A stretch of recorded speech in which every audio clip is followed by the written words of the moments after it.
David Guarneri was the youngest violin made by the Italian luthier Giuseppe Guarneri del Gesù in 1742.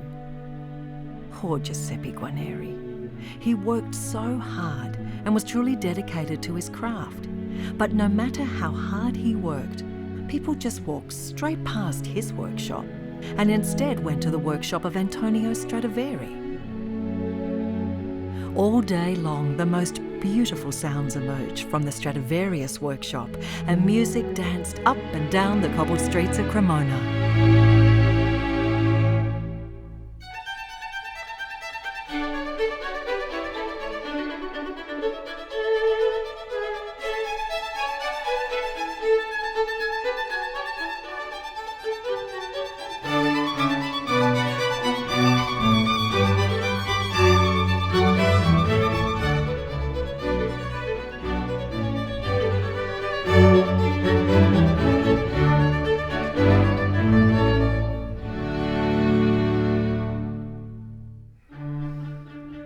David lived in the workshop with his many brothers and sisters.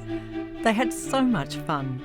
Every now and then, an older brother or sister would return home to the workshop with their playmate for a tune-up. While their playmates talked with Giuseppe, the visiting siblings would entertain their younger brothers and sisters with stories of magnificent palaces and grand people dressed in silk and velvet who danced the minuet, saraband and jig at wonderful parties and balls.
When Giuseppe made David, he was tired and stressed.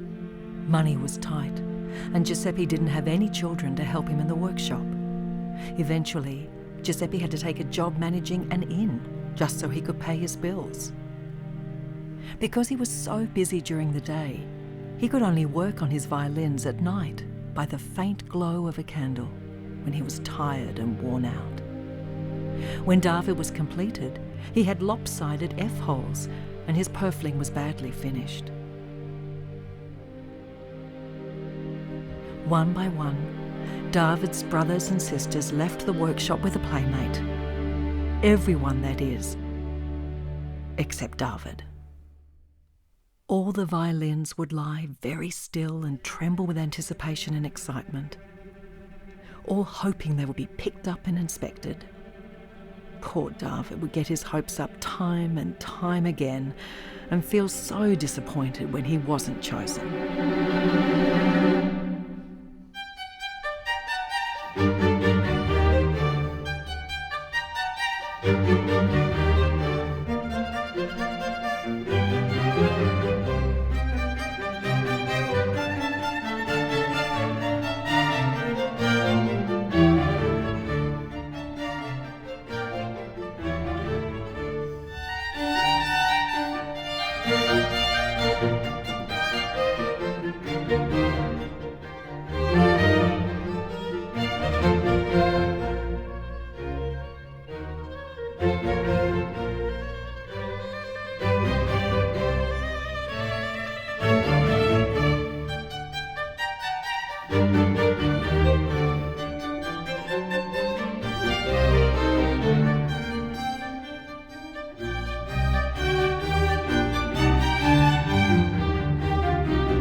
But David was a very special violin.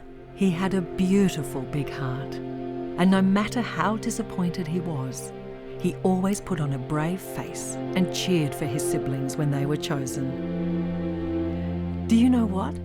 David's heart was so big, he never once felt jealous of his brothers and sisters, and he always tried to make the best of every situation, even when things seemed hopeless.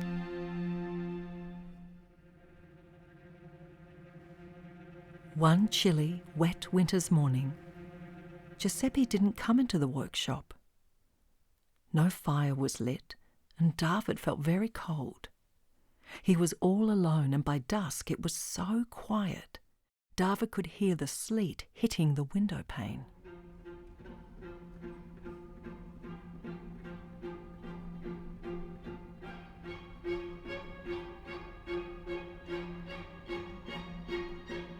When Giuseppe didn't come into the workshop that evening, David started to feel quite anxious. Hours went by and David felt rather cross. Why had he been forgotten? Had he done something wrong? He was shivering with cold and wondered why Giuseppe had abandoned him. Try as he may, David couldn't help feeling really angry because he was really scared.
Days went by, then weeks, with no sign of Giuseppe. David could feel his wood fibres tightening with the cold. His shoulders and neck ached and he was coated in a thick layer of dust. David even developed a cough and felt quite miserable.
But David, as you know, never felt sad for long. Soon he was spending his days remembering all the stories his brothers and sisters told him when they came back to visit. He imagined all the palaces and all the balls, the kings and queens, all in their beautiful clothes, the colours swirling as people danced non-stop to all the wonderful music.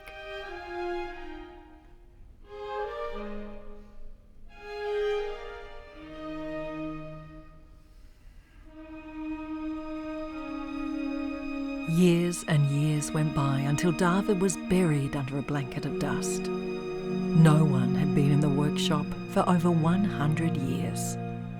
One day, David was woken from a deep sleep when a warm gust of air blew the dust off him. All his aches and pains were washed away as his little wood fibres stretched out again.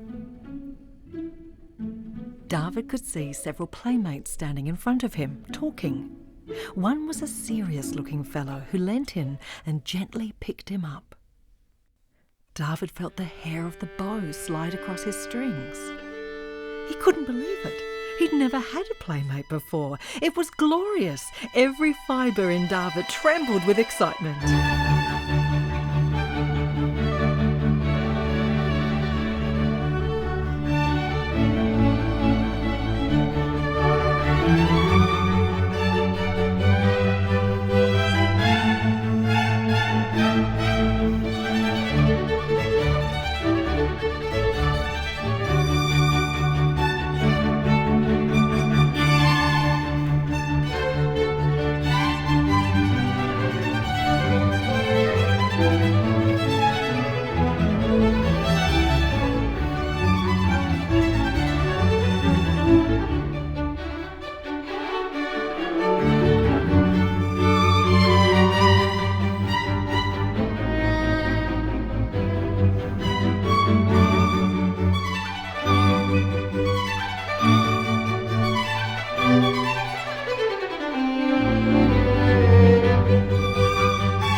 When David and the playmates stopped playing, there was a pause, and then everybody clapped.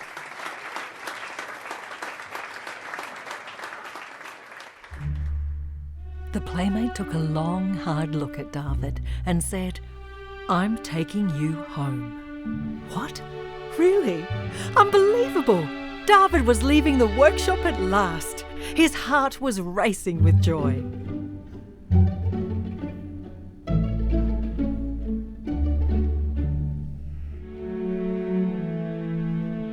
David's new playmate was called Ferdinand. He placed David into a black box lined with red velvet and closed the lid, leaving David to listen carefully to what was going on outside. There was a clicking noise, the sound of horses' hooves hitting the cobblestones.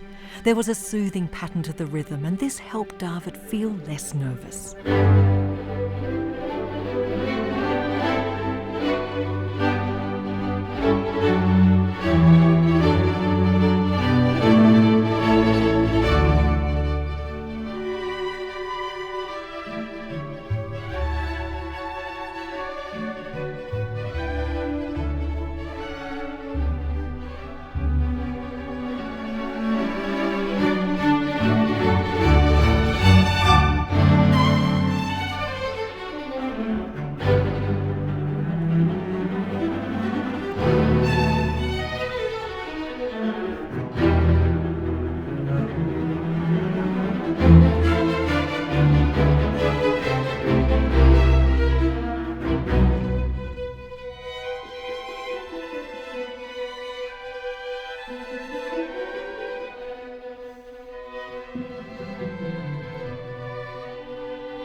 Life with Ferdinand was wonderful. Ferdinand played with David every single day for hours upon hours. Most days, they would go to the Gewandhaus to play with lots of other violins and their playmates. Sometimes, David would see one of his brothers or sisters, and they would have a good catch-up at morning tea break when the playmates placed the violins together on a table. Ferdinand always sat at the front of the playmates, and David felt quite special because he got to tune the orchestra.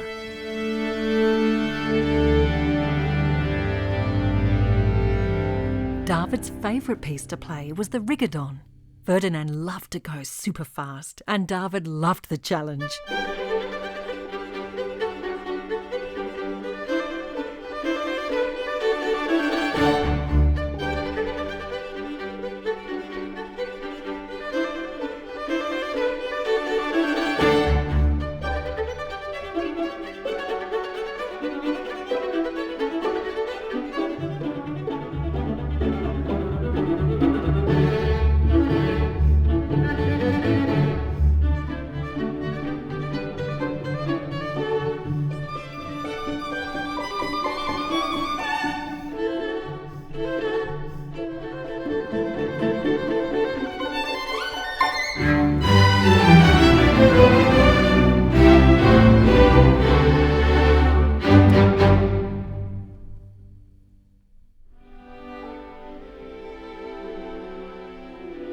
Years went by, and Ferdinand's hair changed from brown to grey, then grey to white.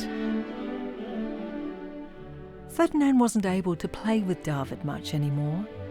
His hands ached, and David could see that Ferdinand's knuckles were red and swollen. Just as he had always done, David continued to look on the bright side. He missed their playtimes together, but he knew that Ferdinand still loved and cherished him.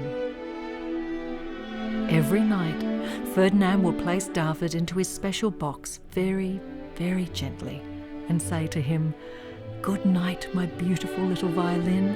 And every morning, Ferdinand would open the box and say to David, "Good morning, my handsome prince."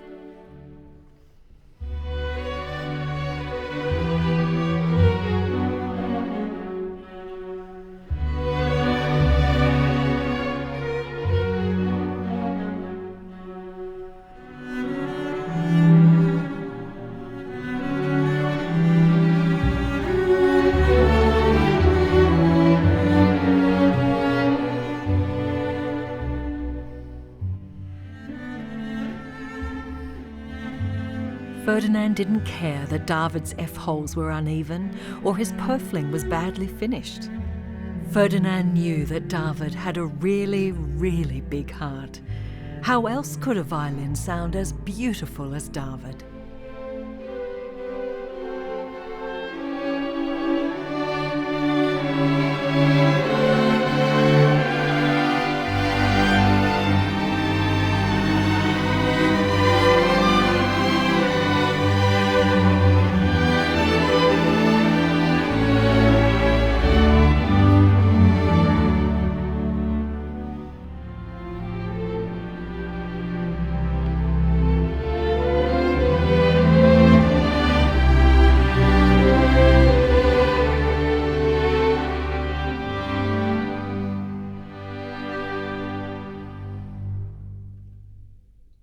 One morning, Ferdinand didn't come to open the box, and there was no usual greeting. Where was Ferdinand? David stayed in his box waiting for a long time. He remembered how he felt when Giuseppe didn't return to the workshop, and his heart sank. He even had a little cry. David tried hard to think of happier times. He really did. But his heart was hurting too much, and he felt desperately sad.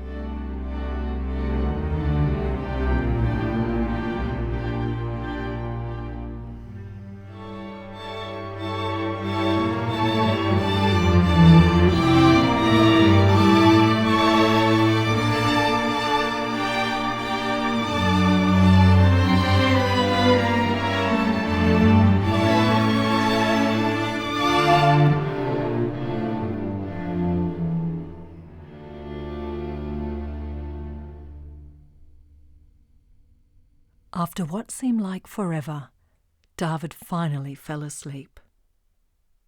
When he woke up, a young man was peering into the box at him. He lifted David out of his box and slid the hair of his bow across David's strings. Goodness, thought David, it was so long since he had played with anyone, over 50 years in fact. David could feel his little wood fibres waking up and tingling. It felt so good to play again.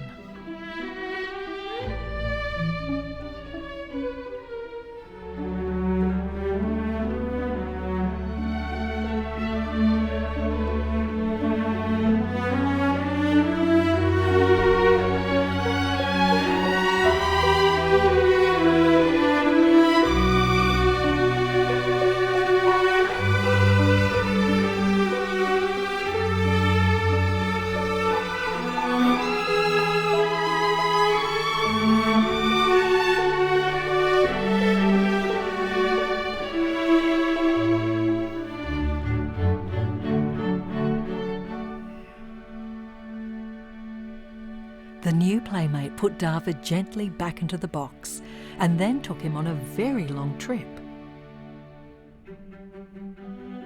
Wherever they went, there was so much noise. It took quite a bit of getting used to. Every time the two of them finished a performance, the applause was deafening.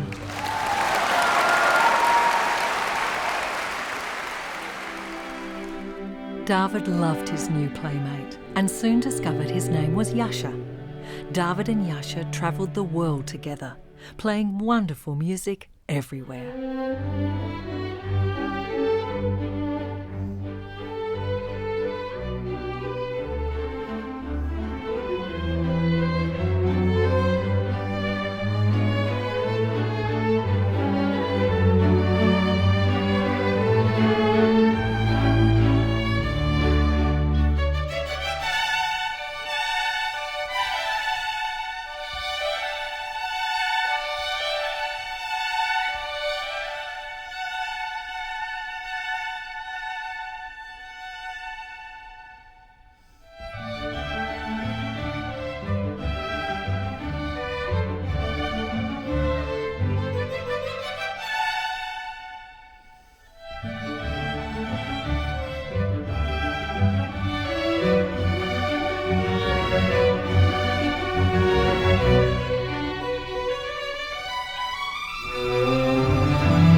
Yasha loved David so much that when Yasha was really, really old, he donated David to a wonderful museum for safekeeping. You see, Yasha never wanted David to be left all alone, ever again. He made his friends at the museum promise that only kind and accomplished violinists would be playmates for David. To this day, Yasha's friends have kept their word, and David remains a much-loved and much-played lopsided violin.